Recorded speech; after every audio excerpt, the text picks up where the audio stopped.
Halo teman-teman, selamat datang di channel Programmer Zaman Now. Di vlog kali ini saya mau bahas tentang yang namanya The 12 Factor App, atau ya istilahnya 12 Factor App. Jadi ini itu adalah salah satu metodologi yang bisa kita gunakan saat teman-teman mau bikin aplikasi. Tapi lebih ke diperuntukkan aplikasinya yang software as a service gitu ya. Jadi bukan aplikasi semacam aplikasi mobile gitu, enggak. Tapi ya anggap aja ini software secara keseluruhan gitu ya. Softwarenya sih kebanyakan software as a service. Jadi ini tuh semacam metodologi atau best practice yang teman-teman perlu gitu ya. Jadi aplikasi zaman now istilahnya, aplikasi kekinian itu wajib ngikutin best practice ini. Kenapa ya? Istilahnya tuh untuk mempermudah kita nanti ketika development. Jadi sekarang kita bongkar 12 factor app itu apa aja sih? Jadi ada 12 ya yang akan kita bahas. Yuk kita bahas satu-satu.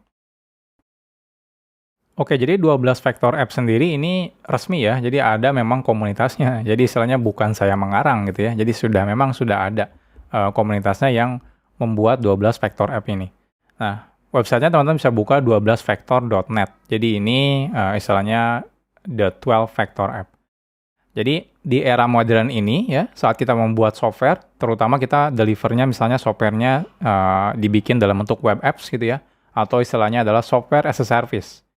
Nah, The 12 Factor App ini adalah metodologi untuk membuat software as a service yang, gitu ya. Nah, tujuannya apa sih? Nah, yang pertama itu yang menggunakan declarative format untuk melakukan setup automation-nya. Nah, ini untuk meminimalisir cost kalau misalnya new developer joining the project. Jadi, kalau misalnya ada developer-developer baru, yang paling ribet itu kan semuanya ngasih ini ya, ngasih ketika ada junior programmer atau misalnya developer baru yang masuk ke project kita, yang paling sulit itu kan biasanya transfer knowledge gitu ya. Nah, kita perlu ngikutin teknik ini, 12 Vector App ini, agar mempermudah gitu ya, meminimalisi waktu atau cost untuk istilahnya ngajarin developer yang baru join ke project-nya. Ya. Oh, di sini juga have a clean construct with the underlying operating system. Jadi ini kontraknya memang bagus gitu ya, dengan penggunaan sistem operasi. Ya. Lalu dia itu offer maximum portability. Jadi jangan sampai aplikasi yang kita gunakan gitu ya terlalu depend atau tergantung dengan setup sistem operasinya. Nah, karena apa? Karena kalau misalnya nanti ke depannya mau scale dan sebagainya agak sulit gitu ya kalau terlalu ngikutin atau depend ke software-software yang ada di dalam si sistem operasinya. Lalu di sini suitable for deployment ya. Jadi memang diperuntukkan untuk deployment-nya di modern cloud platform gitu ya. Jadi nanti kalau misalnya deploy pun gampang gitu ya kalau di cloud platform. Jadi kalau teman-teman ngikutin 12 Vector App ini, ya harapannya nanti ketika deployment pun lebih mudah ya. Mau nanti modern cloud platformnya apapun itu, ya lebih mudah. Lalu di sini adalah minimize divergence between development and production, enabling continuous deployment for maximum agility. Jadi jangan sampai nih berbeda antara development dan production. Sering banget orang develop software, development dan production itu berbeda gitu ya. Jadi kalau misalnya ada problem, mereka nggak tahu problemnya gimana karena development sama production-nya beda. Nah, di sini harapannya kita minimalisir hal tersebut. Jadi semuanya harus sama. Jadi ketika ada masalah di development, kita juga tahu ini bisa terjadi di production. Termasuk kalau misalnya di production terjadi masalah, kita bisa replicate masalah tersebut di development-nya. Dan yang paling penting adalah enable continuous deployment. Jadi untuk deploy-nya pun gampang gitu ya. Nggak sulit. Bayangkan kalau teman-teman mau deploy aja sulit, ya itu menjadi hal yang menyebalkan ya kalau kita sering-sering deploy nantinya. Dan yang terakhir adalah bisa scale up without significant changes to tooling, architecture, or development practice. Jadi gampang nanti di scale-nya. Jadi kalau teman-teman butuh scale aplikasinya, scale itu kalau teman-teman tidak tahu scale, contohnya kita tiba-tiba traffic-nya dikit, tiba-tiba traffic-nya banyak gitu ya. Itu kan mau nggak mau di scale ya. Nah, untuk scale-nya itu mudah gitu ya. Jadi tidak tergantung pada tooling, arsitektur, dan development praktisnya. Jadi nggak harus merubah tooling, arsitektur, atau development praktisnya. Kenapa? Karena kita bikin aplikasinya sudah disiapkan untuk scale-nya mudah. Jadi itu tujuan dari 12 Vector App ini. Nah, ada banyak sekali Vector App-nya. Nah, di sini ada 12. Nah, kita mulai bahas satu persatu.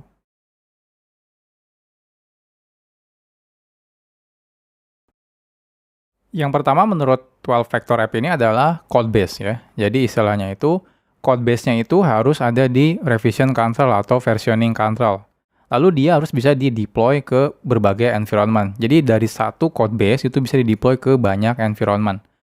Nah, jadi sekarang teman-teman wajib istilahnya kalau teman-teman mau mengikuti 12 vektor app itu kodenya harus ada di version console atau di repository. Contohnya teman-teman bisa pakai Git, Mercurial gitu ya, sorry. Ada juga Subversion gitu ya, dan masih banyak yang lainnya. Jadi ya zaman sekarang sih memang udah nggak mungkin ada ya orang yang bikin kodenya nggak pakai version console. Jadi pasti pakai version console. Nah, cuma yang membedakan adalah di sini. Nah, ini version console-nya itu nanti setiap satu aplikasi itu satu code base saja. Jadi satu project version console-nya. Dia nanti di-deploy di banyak environment-nya. Jadi jangan sampai tiap environment itu punya beda-beda. Jadi kalau saya gambarkan gitu ya. Nah, jadi misalnya kita punya aplikasi, contohnya aplikasinya namanya aplikasi toko online gitu ya. Nah, di sini toko online misalnya, seperti ini. Nah, ini harus satu code base seperti ini. Jadi ini contohnya kita menggunakan Git gitu ya.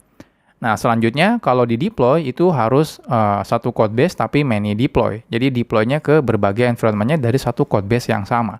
Jadi contohnya kita akan deploy ke production, contohnya production. Nah, nanti ini di-deploy dari satu code base Git-nya gitu ya. Nah, kalau di sini contohnya ada staging. Nah, ini juga di-deploy dari satu code base yang sama, termasuk di sini contohnya ada buat dev, ada juga buat misalnya QA gitu ya. Nah, ini di-deploy dari satu code base yang sama seperti ini. Nah, tapi jangan salah kaprah ya. Nah, di sini tuh maksudnya satu aplikasi, satu app. Nah, satu app. Nah, karena kan zaman sekarang udah zaman yang namanya microservice. Bukan berarti semua microservice-nya disimpan di dalam satu code base, satu project Git. Enggak seperti itu. Tapi maksudnya satu app itu satu code base. Jadi kalau di tempat teman-teman kerja misalnya ada banyak app-nya, ya pokoknya satu app, satu project version console-nya atau code base-nya. Tapi yang paling penting itu sebenarnya dari satu aplikasi, itu bisa di-deploy ke banyak environment-nya. Jadi nggak ada istilahnya itu beda-beda. Contohnya untuk di sini misalnya di sini buat production, ini ada aplikasinya A-prod gitu ya. A-prod gitu. Nanti ini di-deploy ke production gitu. Oh, di sini ada lagi staging gitu ya. Nah, ini deploy ke staging gitu ya. Nah, nggak ada yang seperti ini. Jadi ini nggak boleh seperti ini. Jadi harus satu code base. Kenapa? Karena kalau misalnya beda-beda code base ini nanti kita bingung maintain-nya. Jadi kalau misalnya ada masalah di production, nah nanti kan susah kalau mau ngetes di staging karena code base-nya berbeda. Jadi harus satu code base yang sama. Nah, tapi bukan berarti kalau kita menambahkan kode di code base-nya, contohnya yang di atas ini, ya, contohnya kita masukkan kode di sini, bukan berarti harus dijalankan di semua environment, enggak. Nah, mungkin kan ada yang namanya version gitu ya. Nah, jadi di sini versinya contohnya bisa aja di sini versinya versi 1 gitu ya. Nah, tapi di sini belum udah lebih, misalnya versi 1.2 contohnya. Kenapa? Karena kita mau ngetes dulu. Nah, setelah di sini oke, baru nanti naikin ke versi di sini 1.2. Nah, kalau itu nggak ada masalah. Yang penting dari satu code base yang sama. Karena kan satu code base yang sama, kalau kita pakai version console, pasti kan ada versinya ya. Contohnya di sini ada versi 1, ada versi 1.1, versi 1.2. Nah, itu nggak masalah untuk versinya. Nah, ini juga dijelaskan di sini gitu ya. Nah, jadi nggak harus semuanya sama gitu ya. Kalau misalnya versinya beda itu nggak masalah. Yang penting itu satu code base yang sama. Jadi yang pertama kalau teman-teman mau comply dengan 12 vector app, itu pastikan satu code base itu bisa di-deploy ke banyak deployment environment.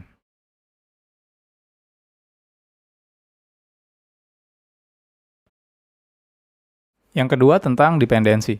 Jadi menurut 12 vector app ini, dependensi yang kita gunakan, jadi kan namanya aplikasi kadang-kadang kita butuh library atau dependensi yang lainnya gitu ya. Nah, ini dependensinya itu harus explicitly declare, harus dideklarasikan secara eksplisit. Eksplisit itu artinya diberitahu secara jelas gitu ya. Biasanya sih dituliskan dalam sebuah konfigurasi. Nah, lalu dia juga harus isolated dependency gitu ya. Jadi jangan inilah istilahnya, jangan terlalu tergantung dengan contohnya sistem operasi atau aplikasi lain dan yang lain-lain. Idealnya semuanya sudah dibundle dalam aplikasi kita ya, dependensinya. Nah, harapannya apa sih? Harapannya adalah kalau misalnya ini ya, dependensi kita declare secara eksplisit, itu nanti ketika nanti ada developer baru gitu ya yang pakai aplikasi kita, nah ini mempermudah developer tersebut untuk mulai istilahnya itu coding di aplikasi kita. Kenapa? Karena dependensinya sudah eksplisit, jadi nanti tinggal gunakan satu perintah misalnya dan jalan semua dependensinya sudah terinstall di project-nya. Nah, jadi maksudnya apa? Jadi di sini idealnya berarti teman-teman harus implementasikan yang namanya dependency management. Jadi kalau misalnya sekarang itu hampir semua bahasa pemrograman ya, di sini juga dibilang hampir semua bahasa pemrograman itu pasti ada yang namanya packaging sistemnya ya, atau dependency manajemennya. Contohnya kalau teman-teman misalnya pakai ini banyak ya, hampir tiap bahasa pemrograman itu ada. Contohnya kalau kita menggunakan PHP itu ada yang namanya composer. Kalau menggunakan Java misalnya itu ada yang namanya Maven. Kalau teman-teman menggunakan Golang, contohnya ada Go Modules. Kalau misalnya menggunakan Node.js, nah ada yang namanya NPM atau Yarn, contohnya ya, ada banyak.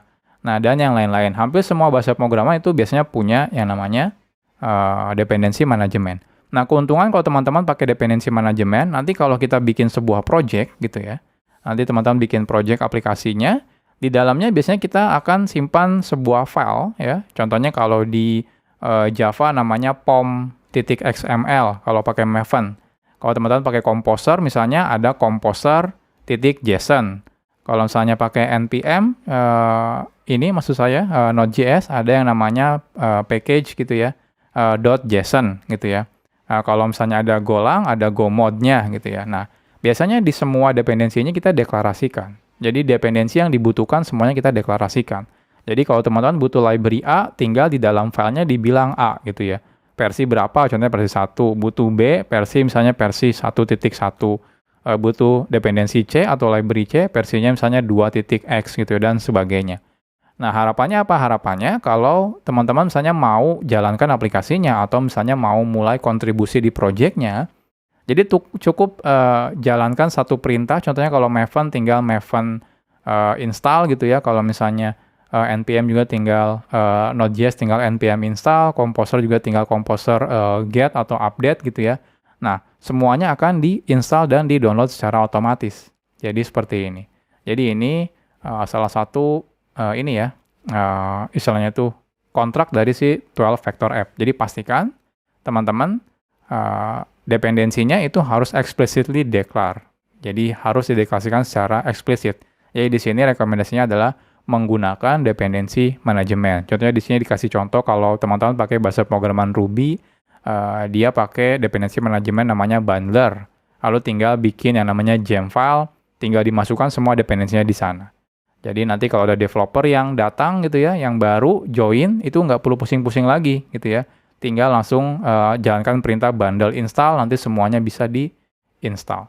Jadi harapannya adalah semuanya eksplisit ya, dideklarasikan. Jadi nggak ada istilahnya, sebelum jalankan aplikasi ini tolong install dulu A, B, C, D gitu ya. Secara manual itu nggak ada lagi. Jadi semuanya harus dideklarasikan secara eksplisit.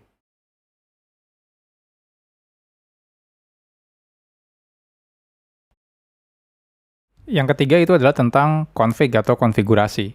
Nah, menurut 12 Factor App ini, konfigurasi itu harusnya di-store di dalam environment. Jadi artinya, kalau kita bikin aplikasi itu kan pasti nanti akan di-deploy di banyak environment ya. Entah itu misalnya contohnya ada staging, ada production, ada developer environment, ada QA environment, dan yang lain-lain. Nah, saat kita bikin aplikasi, itu kan banyak sekali konfigurasi. Contohnya misalnya teman-teman ada konfigurasi ke database, konfigurasi ke Memcache misalnya, atau nembak ke service lainnya. Atau ada juga kredensial untuk misalnya teman-teman pakai Amazon S3 atau mau connect ke Twitter API misalnya. Nah, atau hal-hal yang lainnya. Contohnya teman-teman misalnya mau deploy pakai hostname yang berbeda. Contohnya di staging, production itu kan biasanya hostname-nya beda-beda misalnya, seperti itu. Nah, idealnya untuk config itu tidak di hardcode di aplikasi kita, tapi harus di store di dalam environment-nya. Jadi di tiap environment itu pasti berbeda-beda. Nah, di sini sih dibilang environment, tapi intinya sebenarnya yang penting adalah di luar aplikasi gitu ya. Jadi tidak di hardcode di dalam si aplikasinya. Nah, tujuannya apa sih? Tujuannya adalah kalau nanti misalnya teman-teman deploy gitu ya, nah harapannya nggak perlu ada istilahnya tuh perubahan kode lagi. Jadi misalnya kalau kita sudah punya code base kita aplikasinya di sini aplikasi A gitu ya. Nah, kita deploy di sini ke production gitu. Nah, jangan sampai teman-teman harus ngerubah code base-nya dulu. Jadi di sini kita misalnya pakai Git repositorinya. Nah, ini jangan sampai dirubah baru nanti di-deploy ke production. Nanti kan kenapa? Karena kan pasti di sini contohnya ada staging gitu contohnya ya. Misalnya di sini ada misalnya QA misalnya. Nanti kan mereka pasti punya contohnya database-nya beda-beda gitu ya. Contohnya ini database-nya beda gitu ya. Connect ke database-nya sini, mungkin pakai username password-nya beda. Antara QA, antara staging, antara production pasti berbeda-beda. Jadi konfigurasinya harus beda-beda. Jadi jangan di hardcode di sini, di code base kita.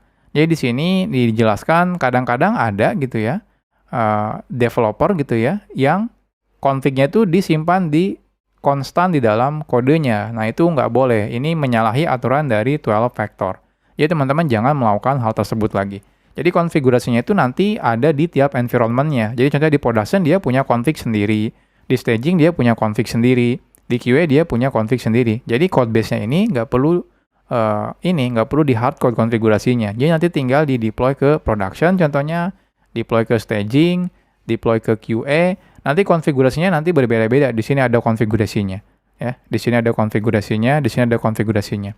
Nah, konfigurasinya jadi tiap environment itu bisa berbeda-beda. Jadi nggak di hardcode lagi di aplikasi. Nah, bentuknya apa sih konfigurasinya? Nah, ini sebenarnya opsinya banyak gitu ya. Nah, teman-teman bisa pakai contohnya banyak yang sekarang itu pakai file yang namanya .env contohnya. Nah, file environment. Jadi nanti di sini ada file env beda, ini env beda, ini env beda misalnya. Atau ada juga yang pakai sistem operasi ya, OS, environment variable. Nah, itu juga boleh. Nah, atau teman-teman misalnya mau pakai file apapun ya, yang penting nanti di luar dari aplikasinya. Contohnya ada yang pakai JSON misalnya, atau kalau misalnya orang-orang Java biasanya pakai properties gitu ya. Nah, jadi itu nggak masalah. Yang penting dia tidak di hardcode di dalam si aplikasi kita. Jadi tidak di hardcode di dalam code base-nya. Jadi nanti aplikasi atau file file ini atau config environment ini nanti di tiap environment-nya itu bisa beda-beda. Di production berbeda, staging berbeda, QA berbeda. Yang penting kita tidak hardcode konfigurasinya di dalam code base. Jadi ini aturan tentang konfigurasi. Jadi jangan melakukan hardcode konfigurasi di dalam kode kita. Tapi harus simpan config-nya di environment. Jadi nanti tiap environment punya config masing-masing.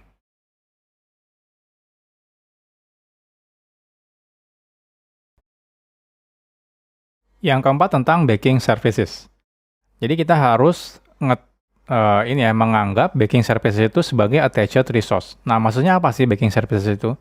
Jadi saat kita bikin aplikasi gitu ya, itu pasti kita butuh yang namanya service atau aplikasi yang mendukung aplikasi kita. Nah, itu kita harus anggap mereka itu adalah attached resource. Jadi resource yang bukan dari bagian aplikasi kita sebenarnya. Nah, contohnya misalnya yang paling sederhana aja, kalau kita bikin aplikasi itu kan biasanya kita menyimpan data di database misalnya. Nah, database itu kita harus anggap sebagai backing service ya. Jadi istilahnya itu bukan aplikasi kita sebenarnya, itu adalah attached resource gitu ya. Jadi memang aplikasi atau sistem yang kita gunakan. Jadi jangan dianggap sebagai satu kesatuan dengan aplikasi kita.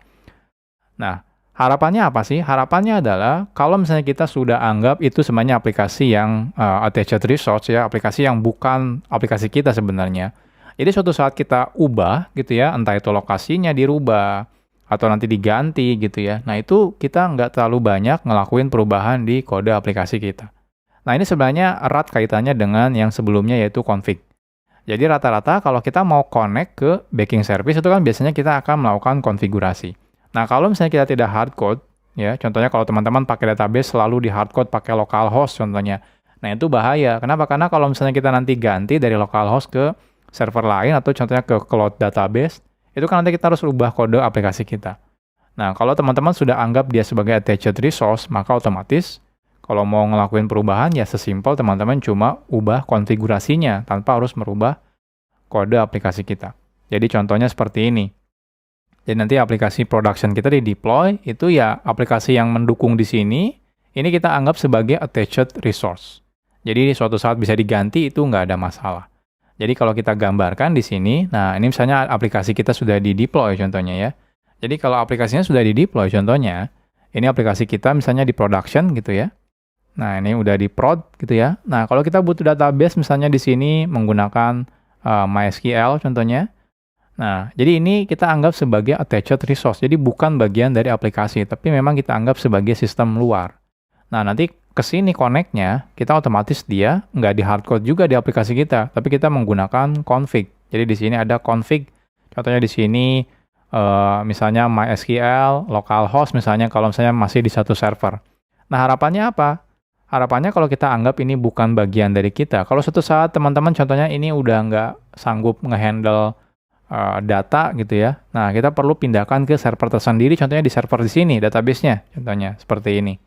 Nah, itu teman-teman tinggal pindahkan aja database-nya ya. Jadi ini config-nya tinggal diganti, tadinya contohnya ke localhost, teman-teman ganti ke server 1 misalnya. Seperti ini. Atau kalau tiba-tiba kita mau pakai cloud database contohnya ya. Nah, itu simple. Itu tinggal dipindahkan saja gitu ya. Nah, di sini contohnya pakai cloud database. Nah, jadi ini harapannya. Jadi jangan sampai ini dimasukkan ke dalam aplikasi kita. Jadi saya sering juga ngelihat ada beberapa programmer yang ngebundle aplikasinya dengan database-nya secara langsung gitu ya. Jadi kalau install install aplikasinya, otomatis diinstal database-nya juga di dalamnya. Nah, itu bahaya. Kalau tiba-tiba diubah-ubah database-nya, lokasinya, dan sebagainya, itu nggak bisa. Jadi teman-teman harus anggap aplikasi-aplikasi pendukung aplikasi kita itu sebagai attached resource. Jadi resource yang di-attach ya, yang ditambahkan ke aplikasi kita. Jadi suatu saat resource-nya dipindahkan ke tempat lain itu nggak ada masalah. Karena memang aplikasi kita connect ke sananya dianggap ini resource atau aplikasi di luarnya. Jadi ini erat kaitannya juga dengan config yang sebelumnya ya. Jadi kalau mau pindah dari tadinya di lokal gitu ya, mau pindah ke server, itu tinggal diubah config-nya aja. Kalau mau pindah ke cloud, itu tinggal dirubah di config-nya juga. Jadi kode aplikasi kita ya, dari code base aplikasi kita itu tidak ada perubahan sama sekali. Jadi ini aturan yang keempat. Jadi kita harus menganggap backing service ya, aplikasi pendukungnya itu sebagai attached resource. Jadi jangan dianggap sebagai bagian dari aplikasi kita.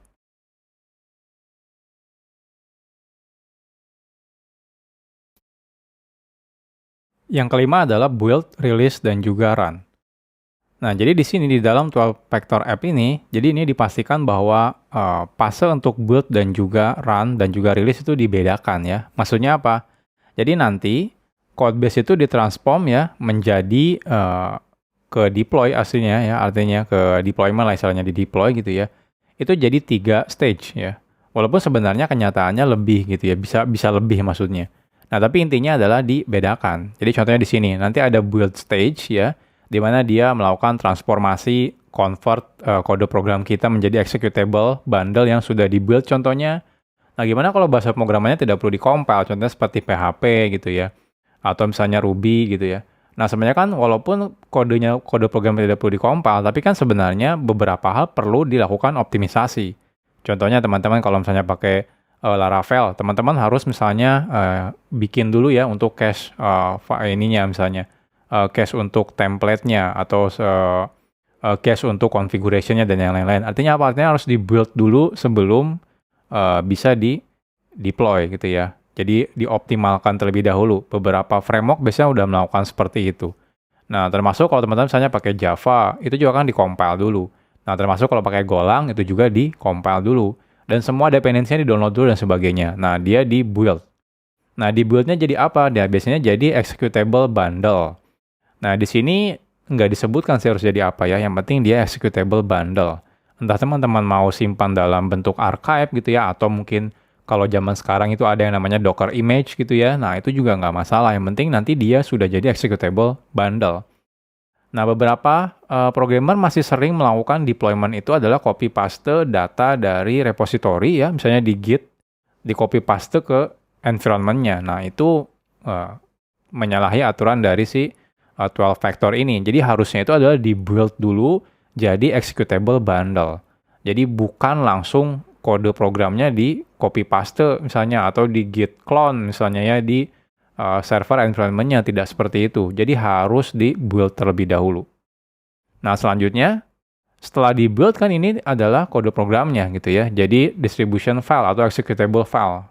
Nah, selanjutnya untuk menjalankannya, nah saat kita melakukan rilis ya, contohnya teman-teman rilis ke production misalnya, atau rilis ke development, atau rilis kemanapun itu, nah itu nanti dia akan di-combine dengan yang namanya configuration file-nya. Nah, jadi kalau digambar seperti ini code base kita, jadi di-build terlebih dahulu menjadi sebuah distribution file di sini ya, entah dalam bentuk apapun bebas gitu ya. Mungkin dalam bentuk zip, dan mungkin dalam bentuk binary file, mungkin dalam bentuk Docker image, dan seterusnya. Nah, selanjutnya ketika kita lakukan rilis ya, ke manapun itu, misalnya ke development, ke production, ke QA, ke staging, nah itu nanti dia akan di-combine dengan konfigurasi yang sesuai dengan target rilisnya, mau rilis kemana. Nah, jadi seperti itu. Jadi kalau kita coba gambarkan lagi, nah seperti ini. Jadi ketika kita naikkan ke production itu, bukan Git-nya ya, bukan kode project yang ada di Git-nya misalnya. Jadi kalau ini kode program kita, misalnya ya, kita pakai Git, seperti ini kode program kita. Nah, jadi bukan ini kita clone, ini ada server misalnya production gitu ya. Ini bukan di-clone ke sini gitu ya, bukan di-clone gitu ya. Jadi bukan seperti itu. Beberapa orang masih ada yang melakukan seperti ini ya, jadi transfer semua kode programnya ke sini. Nah, harusnya kita nggak ngelakuin seperti itu. Jadi yang kita lakukan, jadi ini salah ya. Jadi yang kita lakukan menurut the 12 factor ini, jadi kode programnya ini yang ada di Git, contohnya ya, misalnya kita build. Jadi kita ada proses yang namanya build. Jadi apa gitu ya. Nah, ini bebas mau jadi apa aja. Jadi banyak banget gitu ya. Hasil build itu banyak banget. Ya mungkin teman-teman mau jadi zip gitu ya. Zip file. Oh, boleh. Misalnya atau misalnya kalau di orang-orang Unix biasanya tar gitu ya. Tar gz boleh gitu ya. Nah, atau misalnya kalau yang sekarang lagi kekinian itu contohnya jadi Docker image gitu ya. Docker image misalnya. Nah, itu juga boleh gitu ya. Nah, jadi bebas. Jadi yang penting dia di-build dulu. Nah, proses build itu kan banyak ya. Contohnya kalau misalnya bahasa programnya perlu di-compile, dia compile. Nah, nanti atau dia optimize ya. Contohnya misalnya di sini kita ada template, perlu di-compile dulu template-nya ya. Di sini dilakukannya. Jadi hasil akhir di sini ini sudah optimal untuk nanti naik ke develop environment-nya maksudnya. Nah, selanjutnya setelah build, itu kan nanti ada rilis gitu ya. Nah, ketika rilis itu, nah teman-teman saya rilisnya mau kemana nih? Nah, rilisnya misal saja ini ke production misalnya. Nah, nanti kan di sini ada otomatis ada config file. Config sih ya sebenarnya. Terserah mau dalam bentuk apapun itu sebenarnya. Mau disimpan di dalam file, mau disimpan dalam repository nanti misalnya isinya file apa gitu ya. Itu bebas tergantung nanti aplikasi kita seperti apa. Jadi ketika kita rilis ke production, nah dia di-combine dari hasil distribution file ini sama config-nya. Jadi nanti config-nya sesuai dengan environment-nya. Jadi kalau di sini misalnya staging gitu ya. Staging. Nah, nanti filenya masih tetap sama, distribution filenya. Entah itu zip-nya, targz-nya, atau Docker image-nya masih tetap sama. Yang membedakan adalah si config-nya. Jadi ini config untuk staging. Nah, ke sini. Seperti ini. Nah, jadi prosesnya itu beda. Jadi bukan dari kode program kita langsung di-deploy ke sini, gitu ya. Nah, jadi di sini juga dijelaskan. Nah, selanjutnya kalau misalnya run gitu ya, aplikasi yang sudah jalan dirilis ya dia otomatis nanti running di sini. Jadi tahapannya adalah build ya, build dulu habis itu rilis ke environment-nya mana dan setelah rilis ya di sini otomatis dia jalan aplikasinya. Oke.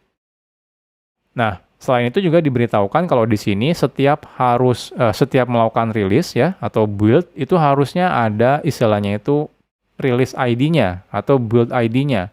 Nah, ini untuk membedakan ini rilisnya di commit ke berapa misalnya kalau teman-teman pakai version control gitu ya. Jadi kita tahu ketika misalnya ada masalahnya di commit ke berapa di versi yang ke berapa. Nah, teman-teman boleh pakai apapun itu. Contohnya misalnya pakai timestamps gitu ya. Jadi setiap ketika build dan commit gitu ya. Teman-teman misalnya bikin tag seperti ini boleh gitu ya. Atau mau bikin version yang seperti ini nggak masalah. Yang penting itu ada unique ID-nya gitu ya. Setiap rilis itu ada. Nah, kalau sekarang kebanyakan orang pakai semantic version, contohnya versi 1.0.0 gitu ya. Jadi ada major, ada minornya, ada incrementalnya gitu ya di belakangnya. Jadi boleh seperti itu. Jadi yang namanya versioningnya itu bebas mau seperti apa. Tapi setiap rilis ya, nah intinya setiap rilis itu perlu diberi release ID-nya. Biar apa? Biar ketahuan gitu ya. Contohnya teman-teman udah build, lalu di sini udah build jadi versinya versi 1.1.2 gitu ya. Nah, ini kan nanti di deploy ke production misalnya atau ke staging. Jadi kita tahu yang di deploy itu versi ini. Jadi ketika ada masalah dan yang lain kita tahu versi yang ini. Jadi nanti di gate-nya mungkin dia jadi tag gitu ya misalnya ya. Jadi tag 1.1.2 seperti ini. Nah, jadi ini tentang build, release, dan run. Jadi nggak ada lagi istilahnya di copy paste misalnya dari code base kita, dari repository ke dalam environment misalnya production, staging, nggak ada. Jadi semuanya melewati tahap dulu build, lalu setelah itu baru release, dan setelah itu baru run. Pada kenyataannya mungkin bakal lebih panjang, tapi intinya ya simpelnya seperti ini. Jadi harus di build dulu, release, dan terakhir setelah itu baru di run. Pada kenyataannya kalau tempat teman-teman lebih panjang itu nggak masalah ya, bukan berarti dia maksudnya tidak apply dengan 12 factor app, tapi intinya adalah ada proses pemisahan dari code base itu harus di-build dulu, entah sebelum di-build misalnya mau dilakukan automation test dan sebagainya itu nggak masalah, yang penting nanti setelah selesai ya di-build hasilnya gitu ya, dan setelah selesai itu ya nanti otomatis di-release, dan setelah di-release nanti di-run di environment-nya.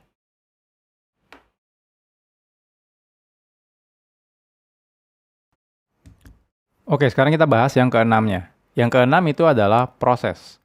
Jadi, menurut 12 factor app ini, aplikasi itu ya harus di-execute dalam satu atau lebih dari proses yang sifatnya adalah stateless.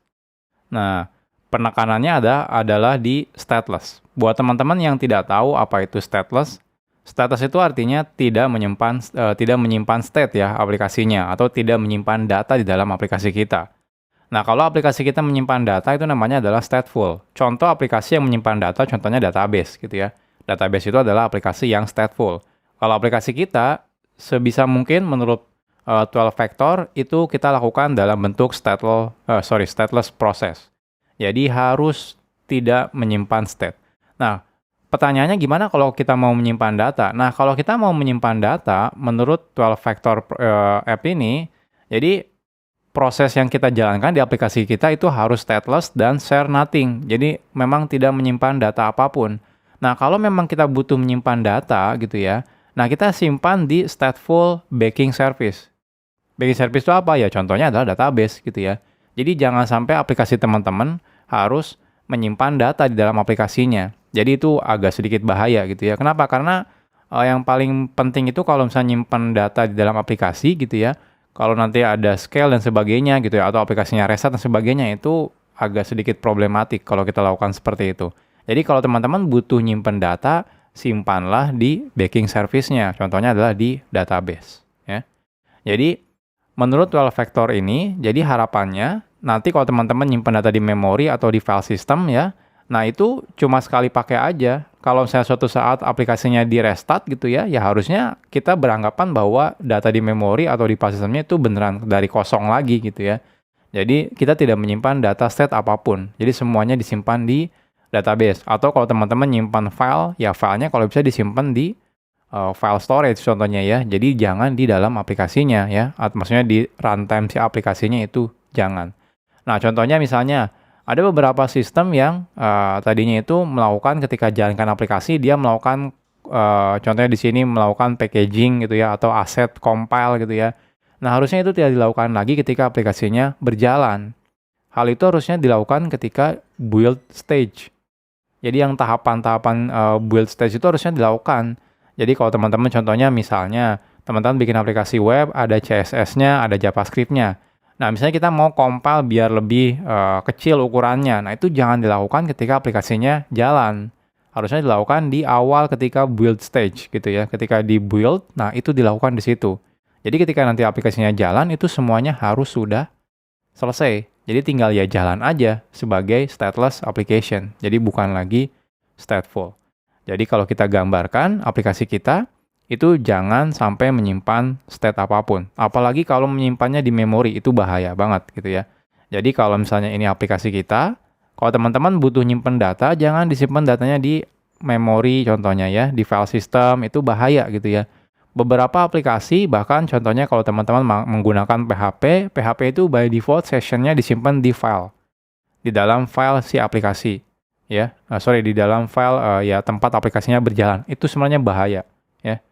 Nah, termasuk kalau teman-teman, kalau di sini dijelaskan ada yang namanya sticky session. Nah, contohnya kalau teman-teman menggunakan Java, nah by default Java itu ada di dalam Java Servlet itu ada yang namanya HTTP session, dan itu defaultnya dia sticky session. Sticky session itu dia nyimpen di memori aplikasinya.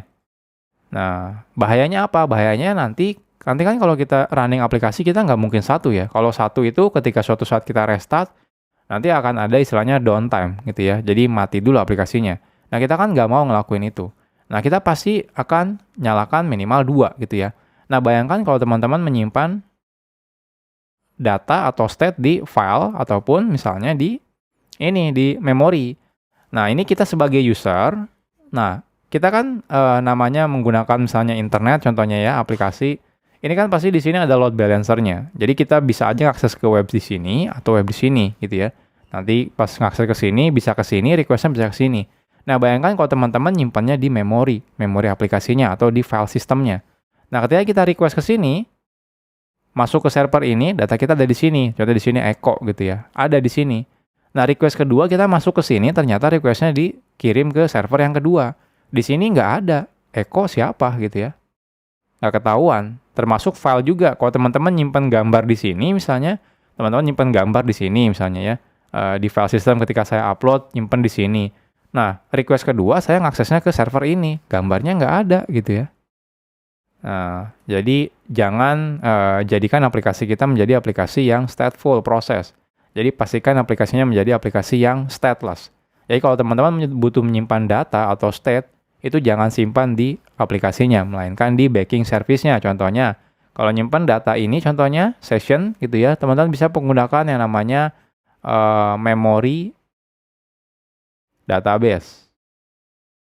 Ya, contohnya kalau di sini dijelaskan, contohnya ada memcache atau juga Redis contohnya. Jadi nanti aplikasi kita connect-nya ke memory database untuk session-nya. Jadi ini juga connect-nya ke sini, ya. Jadi kalau kita login ke sini, habis itu simpan sessionnya di sini echo gitu ya. Lalu ketika saya masuk lagi lewat web yang di server yang kedua, saya masuk ke sini minta tetap data echo tetap ada. Termasuk kalau saya misalnya nyimpan gambar. Jadi jangan simpan di aplikasinya, tapi contohnya simpan misal saja di cloud storage gitu ya. Contohnya di sini ada S3 misalnya, seperti ini. Jadi kalau saya upload ke sini, gambarnya nggak disimpan di sini, tapi saya gambarnya kirim ke sini. Ke S3 ini contohnya. Jadi kalau saya nanti request ke sini, lewat sini, server yang kedua, ketika saya ambil gambarnya, tetap ada di sini. Atau file apapun itu ada di sini. Nah, jadi seperti ini. Jadi yang ke-6 adalah tentang execute apps as one or more stateless process. Jadi pastikan dia sebagai stateless process, jangan stateful. Ya. Jadi nanti kalau teman-teman running aplikasinya sebagai satu proses atau lebih dari satu proses gitu ya, itu nggak ada masalah, tapi yang penting dia adalah stateless process.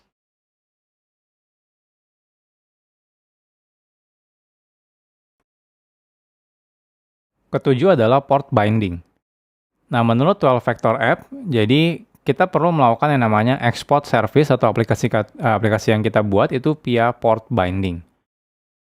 Nah, maksudnya apa sih? Nah, jadi maksudnya itu harusnya aplikasi kita yang melakukan export service aplikasi kita itu langsung gitu ya. Jadi jangan lagi menggunakan contohnya ketergantungan terhadap contohnya web server misalnya. Nah, di sini mungkin agak sedikit membingungkan ya, dan beberapa teknologi mungkin dipikir lah gimana caranya gitu ya. Aplikasi ini bisa jalan misalnya secara langsung.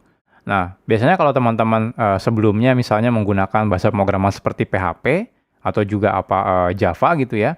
Nah, biasanya kalau di dalam PHP, itu kan kalau kita mau deploy aplikasi kita, maka kita harus jalankan dulu web server. Nah, nanti contohnya misalnya menggunakan Apache HTTPD gitu ya. Nah, setelah jalan, biasanya si aplikasi PHP-nya yang dideploy ke Apache HTTPD.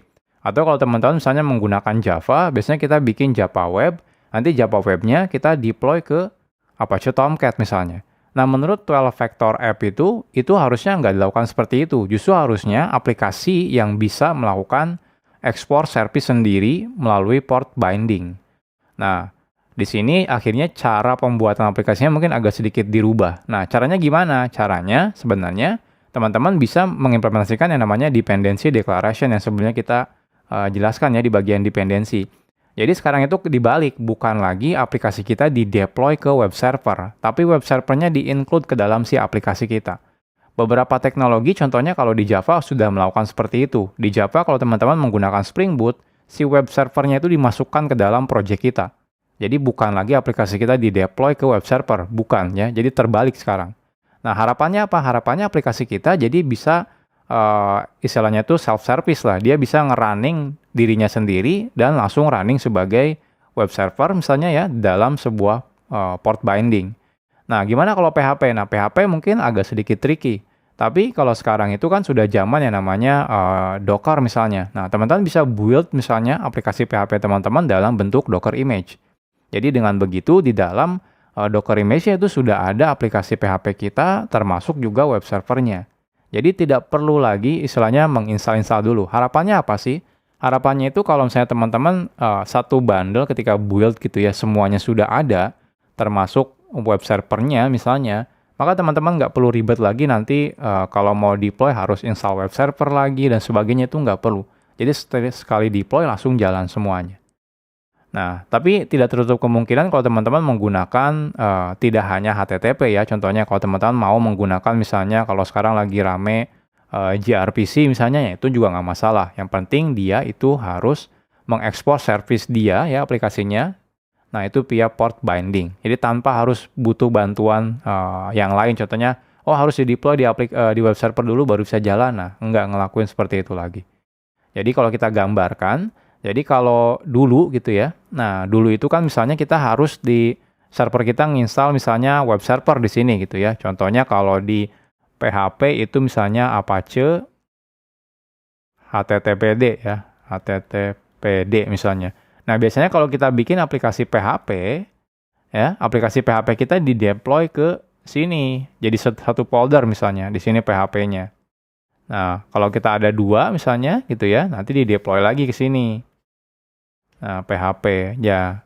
Nah, ini permasalahannya kita harus install dulu Apache HTTPD-nya, harus setting dan sebagainya. Nah, menurut 12 Factor kita nggak boleh ngelakuin hal ini lagi. Jadi harusnya dalam aplikasi kita semuanya udah terbundle dependensinya. Termasuk kalau teman-teman butuh web server dan sebagainya harus dibundle di sini. Nah, contoh yang paling populer sekarang ada kalau teman-teman misalnya programmer Java ada yang namanya Spring Boot. Ya. Ada yang namanya Spring Boot. Nah, Spring Boot ini di dalam project-nya ada satu web server namanya Tomcat. Jadi dulu itu aplikasi Java kita di-deploy ke Tomcat. Jadi mirip kayak ini PHP gitu ya. Nah, sekarang itu enggak. Justru yang Tomcat-nya dimasukkan ke dalam project kita. Jadi di sini. Nah, jadi si aplikasi kita nanti bisa ekspor ya service-nya via port binding. Contohnya misalnya di port 80. Jadi nanti teman-teman kalau di laptop teman-teman tinggal buka localhost gitu ya. Localhost *2 8080. Nah, seperti itu. Nah, contohnya kalau teman-teman menggunakan Laravel misalnya, Laravel itu sekarang juga kalau teman-teman mau running di lokal teman-teman itu gampang gitu ya. Nanti PHP-nya juga udah ada built-in web servernya. Tapi kalau mau di-deploy, nah kadang-kadang ini agak tricky kalau di PHP misalnya. Kalau di PHP teman-teman mungkin bisa bundle dalam Docker image. Jadi nanti di dalam Docker image-nya, teman-teman kalau bundle aplikasi PHP teman-teman gitu ya. Jadi di dalam Docker image-nya di sini sudah ada Apache-nya gitu ya. HTTPD-nya, dan di dalamnya sudah ada juga aplikasi teman-teman yang PHP-nya atau misalnya Laravel-nya. Jadi di-bundle. Nah, harapannya adalah ketika nanti di-deploy ya sekali doang gitu ya, langsung deploy selesai. Nggak perlu lagi setup web server, setting ini itu nggak, dan sebagainya. Jadi ketika nanti butuh scale up buru-buru gitu ya, nambah beberapa server, nah itu tinggal gampang, langsung deploy selesai. Nah, jadi seperti itu. Jadi kalau bisa, sekarang itu aplikasinya yang bisa nge-export service-nya via port binding secara mandiri gitu ya. Nah, kalau teman-teman pakai bahasa pemrograman misalnya seperti JavaScript menggunakan Node.js gitu ya. Node.js itu juga udah. Teman-teman misalnya menggunakan Express gitu ya. Express.js. Nah, itu juga udah otomatis ngelakuin port binding di dalamnya ada web servernya. Nggak usah khawatir gitu ya. Jadi nggak perlu install web server lagi. Aman. Kalau teman-teman misalnya menggunakan Golang, Golang juga di dalamnya sudah ada HTTP servernya gitu ya. Jadi ini juga aman. Termasuk contohnya mungkin Ruby gitu ya. Python itu juga mereka punya built-in web server sendiri. Jadi untuk mengekspor port bindingnya itu bisa dilakukan oleh aplikasinya sendiri. Nah, jadi ini menurut 12 Factor App. Jadi jangan lagi kita tergantung dari si runtime injection gitu ya. Jadi harus install dulu web server. Kalau nggak ada web servernya, aplikasi kita nggak bisa jalan. Nah, jangan seperti itu. Jadi harusnya web servernya sekarang yang di-include ke dalam si aplikasi kita, biar aplikasi kita bisa mandiri. Jadi langsung jalan tanpa harus membutuhkan aplikasi-aplikasi runtime yang lainnya.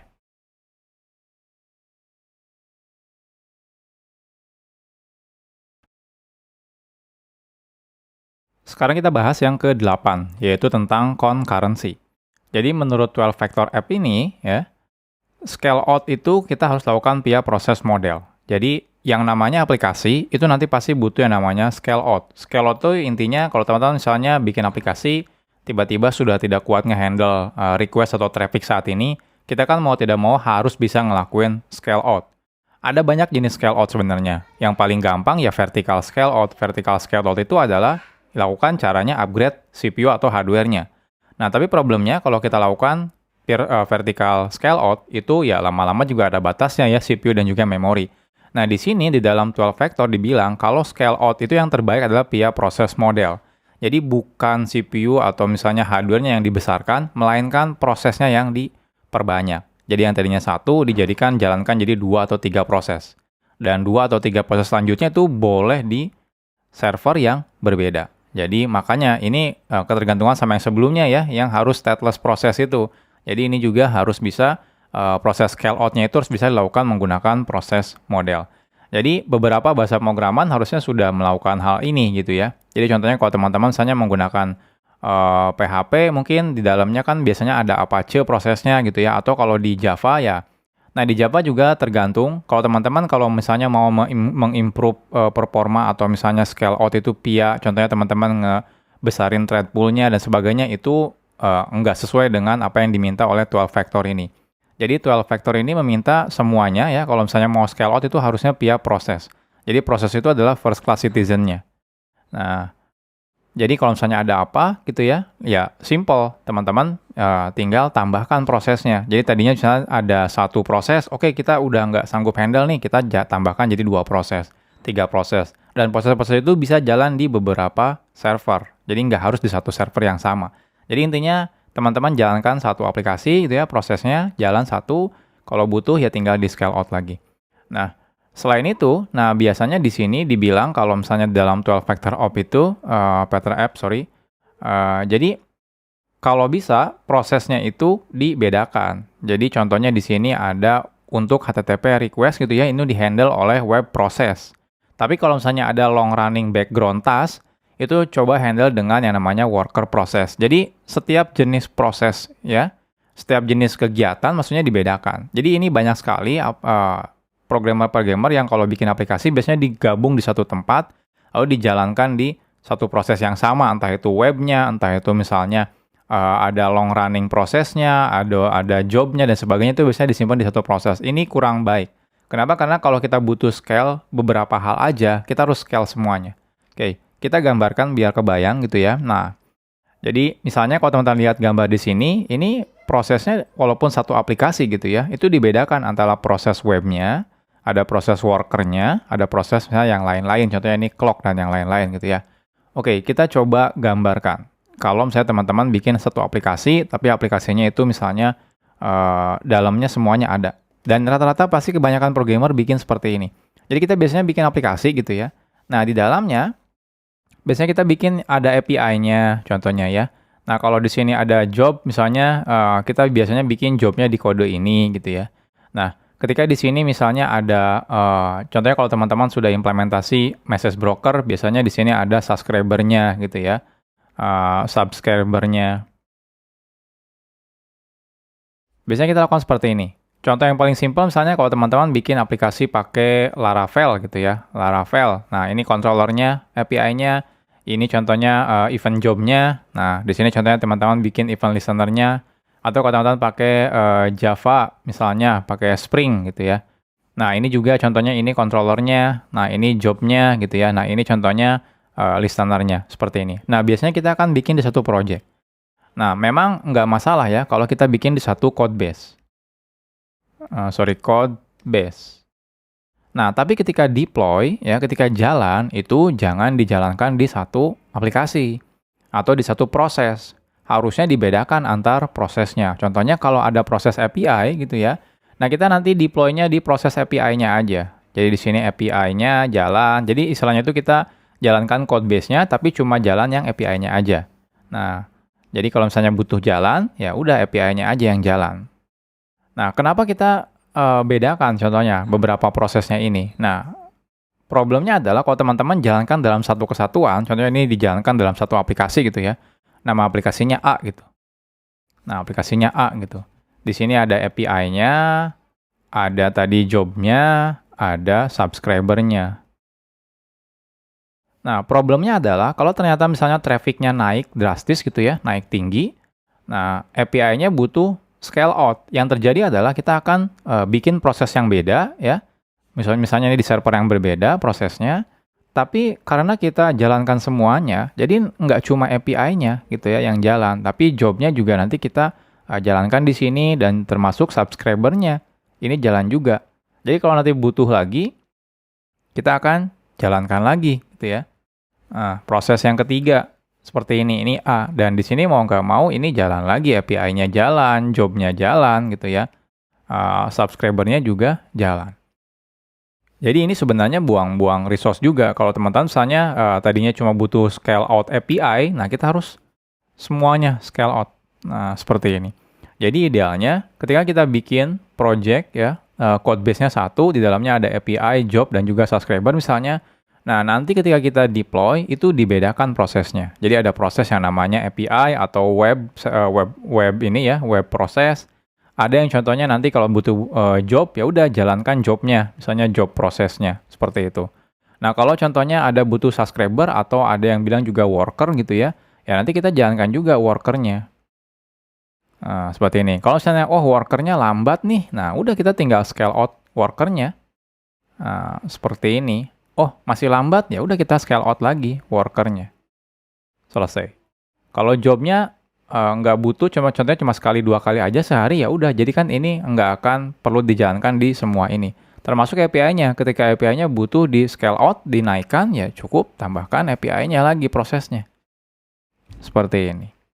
Nah, jadi ini bagusnya menurut 12 factor seperti ini. Jadi kita kalau mau ngelakuin scale out, itu via proses model. Jadi nanti prosesnya diperbanyak. Nah, ingat ya, satu proses ini bisa aja jalan di beda server ya. Jadi ini mungkin ada server 1 gitu ya, ini server 2 gitu ya, ini server 3 gitu ya. Jadi bisa beda-beda. Nggak harus di satu server yang sama. Seperti itu maksudnya. Nah, jadinya seperti ini. Jadi scale-nya kita butuh per proses. Yang mana yang mau di-scale? Apakah API-nya contohnya, atau webnya, apakah job-nya misalnya, apakah worker-nya, atau subscriber-nya. Nah, jadi kalau digabung, ini agak sulit kalau scale-nya. Jadi, seperti ini menurut 12 factor app. Jadi, teman-teman pastikan kalau mau scale out itu via proses model. Dan pastikan juga prosesnya kalau bisa dibeda-bedakan gitu ya, tiap jenisnya. Ada web, ya prosesnya web gitu ya isinya. Kalau worker, ya worker aja contohnya. Atau kalau clock dan yang lain-lain, atau job dan yang lain-lain itu ya bedakan gitu ya. Jadi, tipe-tipe prosesnya itu dibedakan. Jangan di satu proses semuanya isinya sama. Nah, itu agak sedikit bahaya dan bukan bahaya sih sebenarnya. Jadi buang-buang resource gitu ya. Kalau kita mau scale out, ya jatuhnya kita harus scale out semuanya. Padahal mungkin kita cuma butuh scale out API-nya, nggak butuh scale out proses yang lain.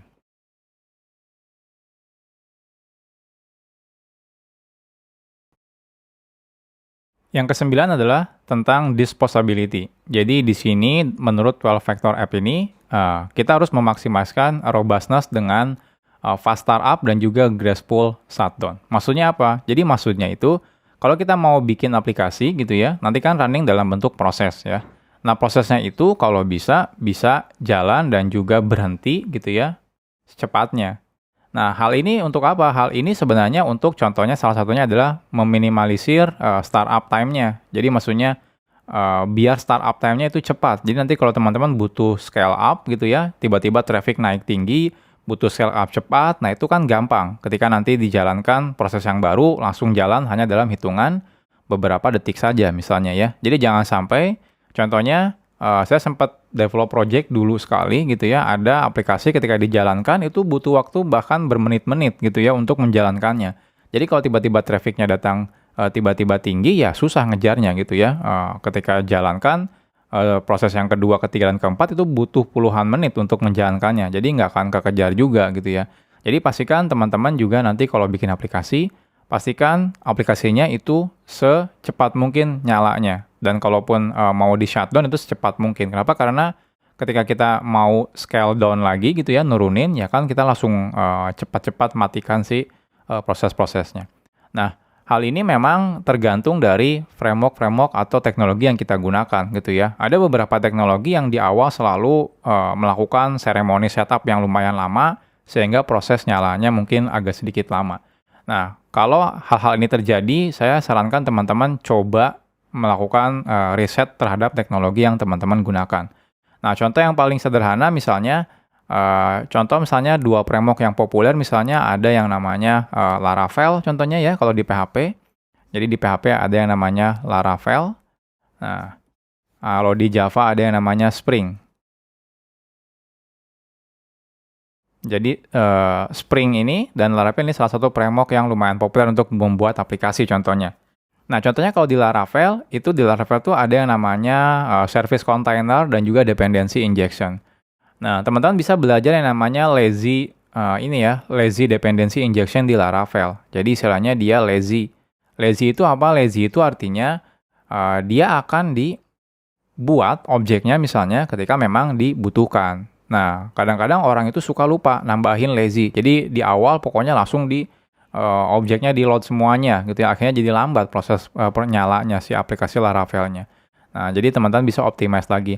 Selain itu juga teman-teman bisa implementasi yang namanya fitur flagging. Fitur flagging. Jadi contohnya seperti ini. Sebelumnya kan kita sudah membuat satu code base misalnya ya. Nah, di dalamnya kan ada API, ada job, ada subscriber. Nah, contohnya semua bagian ini API, job, dan juga subscriber, teman-teman bisa tambahkan fitur flagging. Fitur flagging itu sesimpel fiturnya bisa aktif atau mati gitu ya. Bisa nyala atau hidup gitu. Nah, artinya apa? Artinya contohnya kalau teman-teman nanti running aplikasinya hanya untuk proses API, ya yang lainnya harus dimatikan gitu ya. Jadi fitur flag-nya dimatikan. Contohnya untuk job dan juga worker-nya matikan saja. Ini juga otomatis mempercepat proses. Kenapa? Karena kita cuma menyalakan API-nya aja. Nah, termasuk kalau teman-teman menyalakan worker-nya gitu ya. Nah, yang job dan juga API-nya dimatikan aja fiturnya. Jadi otomatis simple gitu ya. Nah, jadi seperti itu. Jadi kalau fitur flagging ini harusnya ya mudah ya kita implementasikan. Ya simpelnya tinggal pakai if else aja. Kalau misalnya fiturnya kita nyalakan, jalan gitu ya. Kalau kita matikan ya udah nggak usah di start fiturnya. Nah, termasuk kalau teman-teman contohnya menggunakan Spring gitu ya. Nah, di sana juga ada yang namanya lazy juga. Jadi teman-teman bisa implementasi lazy. Jadi di awal aplikasinya dia cuma nyala. Nah, nanti objek-objeknya akan dibuat ketika memang dibutuhkan aja. Jadi otomatis di awal startupnya akan lebih cepat dibanding teman-teman di awal harus bikin semuanya dulu gitu ya. Padahal mungkin belum tentu dipakai juga seperti itu. Nah, termasuk juga fitur flagging ini harus diimplementasikan. Jadi hampir di semua teknologi ya idealnya teman-teman coba implementasikan fitur flagging. Jadi setiap bagian juga kalau teman-teman misalnya butuh ya nyalakan, kalau nggak butuh ya udah nggak usah dinyalakan. Ya nanti ketika misalnya di running dalam beberapa proses gitu ya, proses model ini simple. Kalau teman-teman butuhnya worker aja, nyalakan workernya aja. API dan juga job ataupun yang lainnya gitu ya nggak perlu dinyalakan. Nah jadi ini tentang disposability. Jadi sesimpel teman-teman buat aplikasinya secepat mungkin proses startupnya dan kalau misalnya mau di shutdown pun harus cepat juga untuk men-shutdown-nya.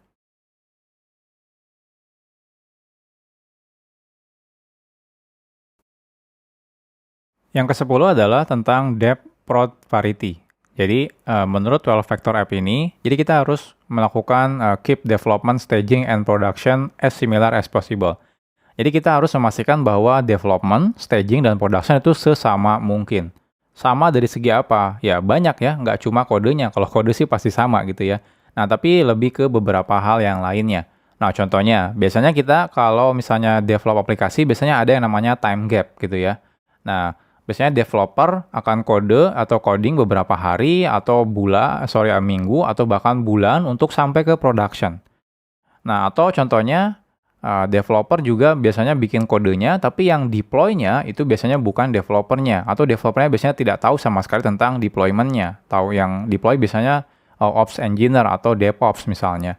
Nah, atau ada juga yang namanya tool gap. Tool gap itu adalah biasanya developer pakai aplikasinya atau tool-nya apa, tapi di production itu berbeda.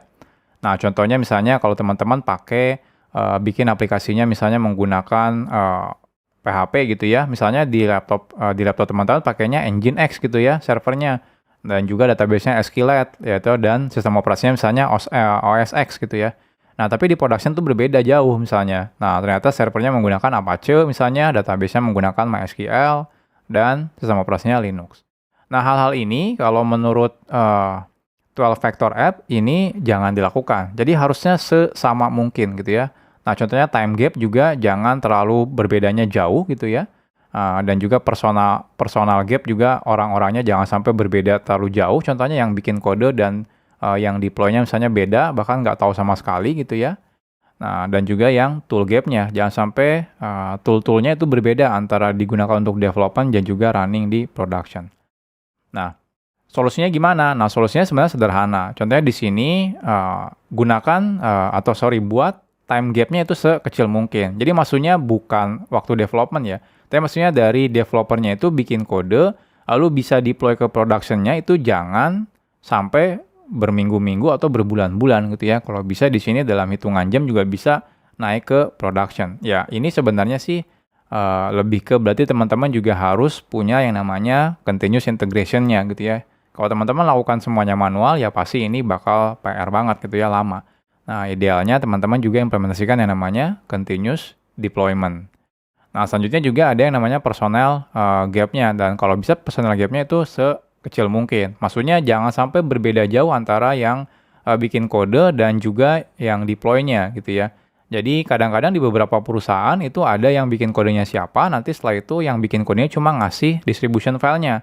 Nanti yang deploy-nya orang lain gitu ya, dan nggak tahu tentang kode aplikasinya. Nah, ini sebenarnya rentan masalah, terutama kalau misalnya sampai salah step untuk deploy-nya. Jadi diusahakan untuk yang menulis kodenya gitu ya, dan juga nanti yang deploy-nya, dan kalau bisa itu ketika melihat deployment-nya ke production itu orang yang sama.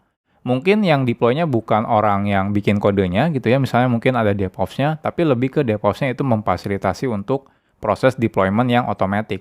Tapi untuk memastikan deployment-nya benar dan sebagainya itu harusnya developer yang membuat kodenya itu sendiri gitu ya. Nah, lalu di sini juga yang paling penting adalah make the tools gap small. Jadi kalau bisa sih tools-nya gap-nya jangan terlalu jauh gitu ya, harus bisa sih sama. Jadi pastikan development dan juga production itu sesama mungkin tool-nya gitu ya. Jadi jangan sampai beda-beda. Contohnya teman-teman coding di laptop pakai misalnya ya tadi servernya Nginx, taunya deploy-nya pakai Apache HTTPD gitu ya. Jadi beda jauh gitu ya. Kalau bisa sih sama. Jadi kalau teman-teman juga pakai database-nya, contohnya kalau di lokal jangan sampai pakai SQLite misalnya karena dianggapnya ringan gitu ya, tapi ternyata deploy-nya pakai MySQL, contohnya seperti itu. Ya itu juga bedanya terlalu jauh gitu ya. Jadi kalau bisa sih sesama mungkin. Nah, jadi ini menurut 12 Factor. Ini mungkin lebih ke development culture ya, bukan lebih ke kode. Nah, tapi teman-teman juga di sini yang paling penting adalah yang bagian tool gap-nya nih. Dan juga yang ini automation-nya gitu ya. Dan ini pastikan juga ketika deploy ya teman-teman harus tahu ketika deploy itu seperti apa hasil di production-nya. Jangan sampai orangnya berbeda sama sekali dan bahkan tidak tahu gitu ya. Ketika ada masalah, balik lagi nanti ke developernya ini kenapa nggak jalan gitu ya. Nah, jadi ini yang ke-10. Jadi pastikan development, staging, dan production itu sesama mungkin. Jangan sampai teknologinya berbeda-beda. Ini juga rentan masalah kalau misalnya terjadi problem di tengah-tengah gitu ya. Ternyata ketika deploy ke production kok error gitu ya. Ternyata gara-gara mungkin teman-teman nyobanya di Nginx. Ternyata di Apache HTTPD misalnya nggak jalan. Atau sebelumnya teman-teman developnya selalu pakai misalnya sistem operasinya Windows. Taunya deploy-nya di Linux. Ternyata ada masalah juga. Nah, jadi hal-hal seperti itu kalau bisa diminimalisir. Jadi pastikan semirip mungkin antara environment ya, development, staging, production.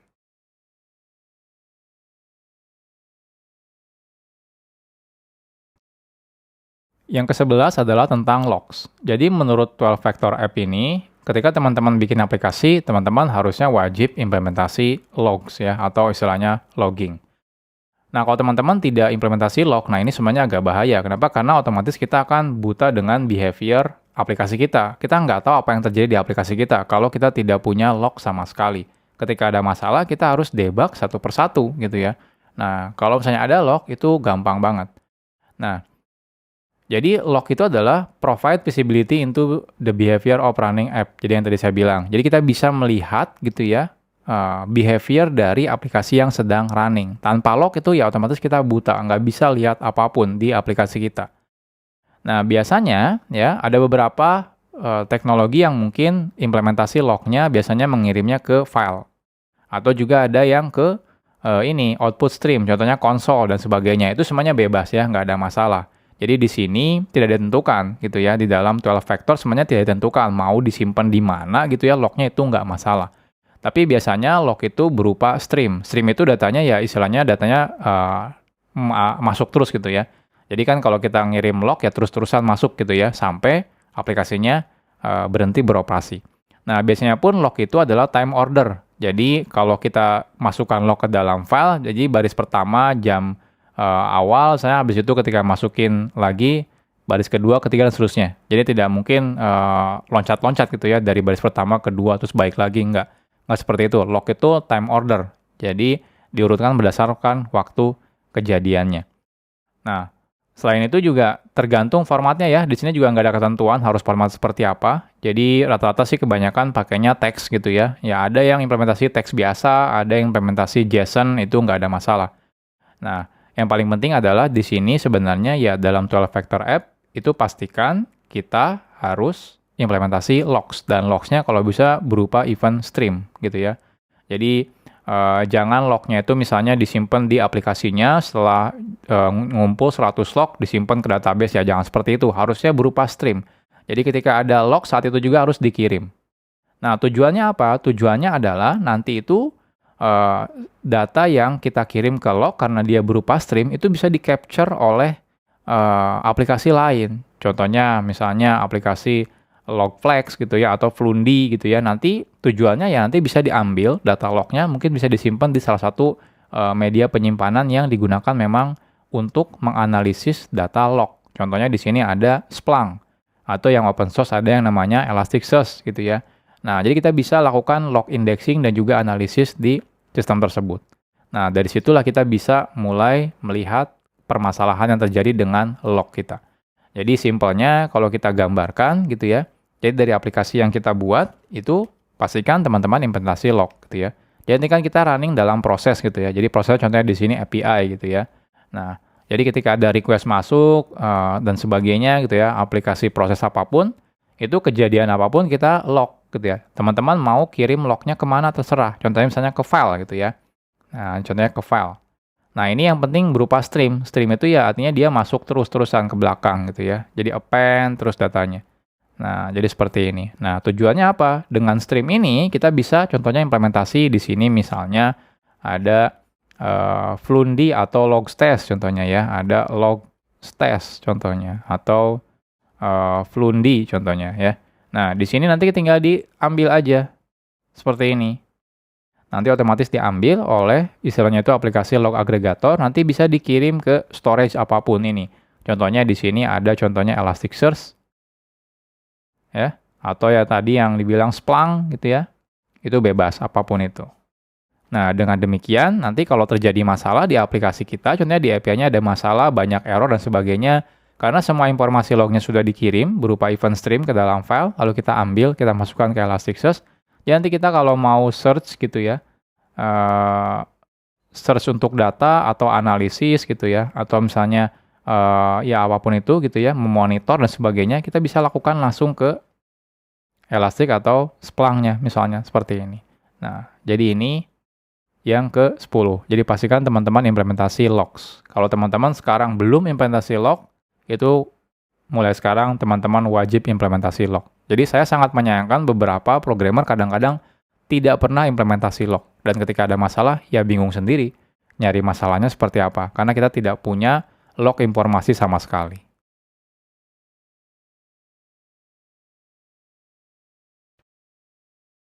Oke, ini yang terakhir ya. Yang terakhir itu namanya adalah admin proses. Jadi menurut 12 Factor App, nah kita harus menjalankan admin atau manajemen task ya sebagai one-off proses. Jadi sekali aja. Nah, buat teman-teman yang bingung admin proses atau manajemen task itu seperti apa sih? Jadi biasanya saat kita bikin aplikasi itu aplikasinya itu biasanya ada yang namanya admin atau manajemen task gitu ya. Dan biasanya memang ini tidak berhubungan sama aplikasinya. Contoh yang paling simpel di sini dijelaskan contohnya teman-teman menjalankan database migration. Database migration itu kayak bikin tabel dan sebagainya. Nah, beberapa framework biasanya sudah menyediakan. Contohnya kayak di Laravel, kayak di misalnya Spring Boot, atau misalnya kayak di Ruby on Rails gitu ya. Mereka biasanya sudah menyediakan untuk database migration script-nya. Nah, idealnya menurut 12 Factor App, proses seperti itu harus dijalankan one-off process. Jadi maksudnya cuma sekali aja. Nah, saya sering menemukan beberapa programmer yang biasanya otomatis menjalankan hal tersebut ketika aplikasinya pertama kali dijalankan. Nah, ini bahaya gitu ya. Nah, kenapa? Karena kalau misalnya ada sampai salah dan sebagainya, nah otomatis proses deployment-nya gagal gitu ya. Dan mungkin kita sebenarnya nggak butuh nge-running itu berkali-kali setiap aplikasinya dijalankan gitu ya.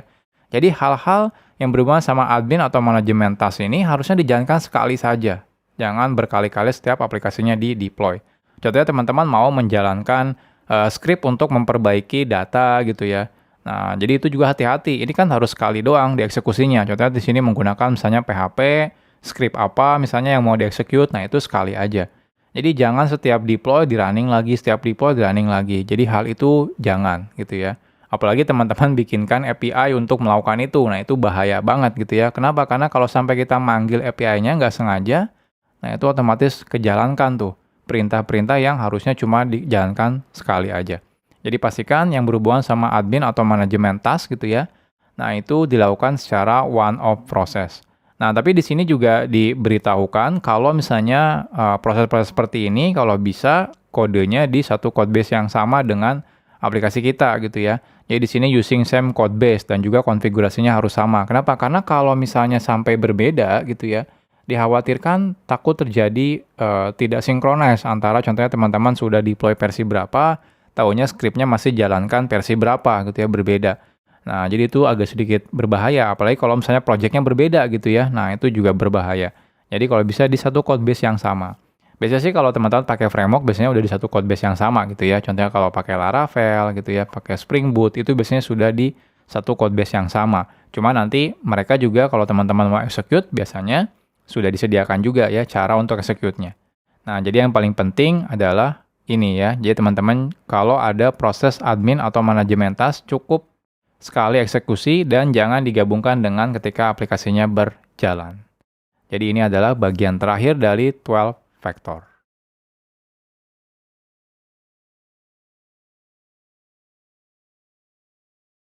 Oke teman-teman, jadi itu tentang 12 factor app. Kalau dipikir banyak banget ya spesifikasinya, ya memang banyak sih ya. Nah, tapi harusnya kalau teman-teman udah menggunakan misalnya teknologi atau framework yang kekinian istilahnya, ya itu harusnya beberapa hal udah di-cover, udah didukung oleh si framework itu sendiri atau teknologinya. Jadi teman-teman harusnya nggak perlu khawatir gitu ya. Walaupun spesifikasinya banyak gitu ya, tapi harusnya kalau teman-teman udah menggunakan contohnya framework-framework yang zaman sekarang gitu ya, itu harusnya beberapa hal sudah di-cover juga. Nah, termasuk sebenarnya beberapa hal juga pasti sering banget sudah diimplementasikan di perusahaan-perusahaan. Apalagi kalau perusahaannya sudah rapih gitu ya, software development lifecycle-nya udah rapih, itu biasanya memang sudah diimplementasikan hal-hal seperti ini. Nah, kalau misalnya teman-teman sekarang belum bekerja misalnya, atau masih kerja di perusahaan yang memang belum rapih gitu ya, Nah, teman-teman juga bisa mulai coba implementasikan 12 vektor app ini. Ya, harapannya biar nanti ya lebih rapi juga, lebih bagus, atau nanti kalau misalnya suatu saat teman-teman pindah kerja ke perusahaan yang lebih besar atau yang sudah rapi, ya teman-teman juga udah familiar gitu ya. Nah, jadi ini adalah 12 vektor app. Jadi aplikasi zaman now istilahnya ya teman-teman mulai harus wajib mengikuti hal-hal best practice seperti ini.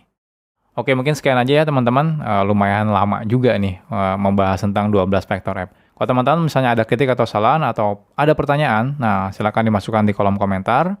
Nah, kita ketemu lagi di vlog-vlog selanjutnya. Salam programmer zaman now. Bye-bye.